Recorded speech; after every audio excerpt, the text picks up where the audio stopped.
مسجد اقصی مسلمانوں کا قبلہ اول اور خانہ کعبہ اور مسجد نبوی کے بعد تیسرا مقدس ترین مقام ہے۔ مقامی مسلمان اسے مسجد اقصی یا حرم قدسی شریف کہتے ہیں۔ ویڈیو میں آگے بڑھنے سے پہلے ہمارے چینل پاکستان سائٹ کو سبسکرائب کر دیں اور بیل آئیکن کو بھی پریس کر دیں تاکہ نئی آنے والی ویڈیو سے آپ باخبر رہ سکیں۔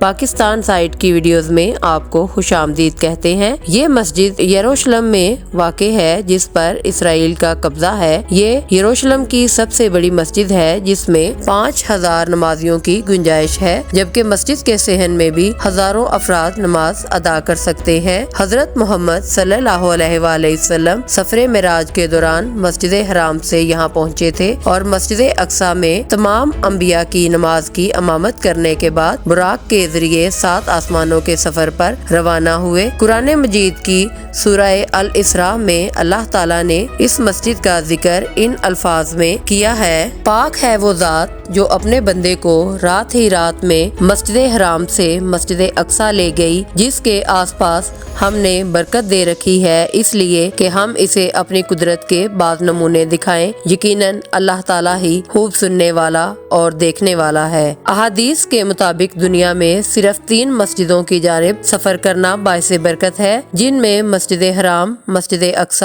اور مسجد نبوی صلی اللہ علیہ وآلہ وسلم شامل ہیں۔ حضرت ابو ذر رضی اللہ تعالیٰ عنہ سے حدیث مروی ہے کہ میں نے رسول اکرم صلی اللہ علیہ وآلہ وسلم سے پوچھا کہ زمین میں سب سے پہلے کون سی مسجد بنائی گئی، تو نبی اکرم صلی اللہ علیہ وآلہ وسلم نے فرمایا مسجد حرام یعنی بیت اللہ۔ تو میں نے کہا کہ اس کے بعد کون سی مسجد ہے، تو نبی اکرم صلی اللہ علیہ وآلہ وسلم فرمانے لگے مسجد اقصی۔ میں نے سوال کیا کہ ان دونوں کے درمیان کتنا عرصہ ہے، تو نبی صلی اللہ علیہ وآلہ وسلم نے فرمایا کہ 40 سال۔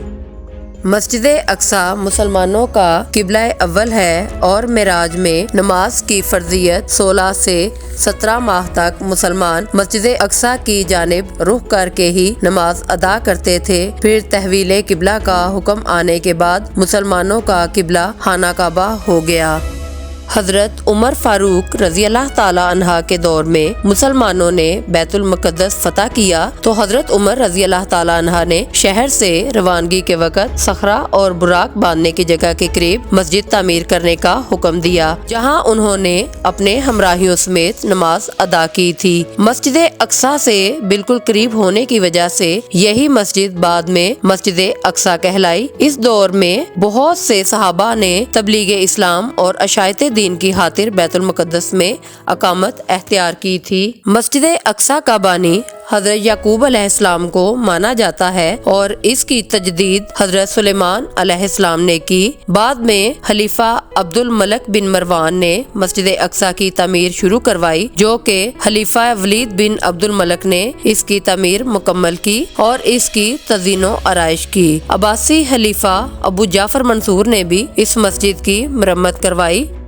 پہلی صلیبی جنگ کے بعد جب عیسائیوں کا بیت المقدس پر قبضہ ہو گیا تو انہوں نے مسجد اقصی میں بہت رد و بدل کی۔ انہوں نے مسجد میں رہنے کے لیے کئی کمرے بنا لیے۔ انہوں نے مسجد کے ساتھ گرجا بھی بنایا۔ صلاح الدین ایوبی نے 2 اکتوبر 1187 کو فتح بیت المقدس کے بعد مسجد اقصی کو عیسائیوں کے تمام نشانات سے پاک کیا اور محراب اور مسجد کو دوبارہ تعمیر کیا۔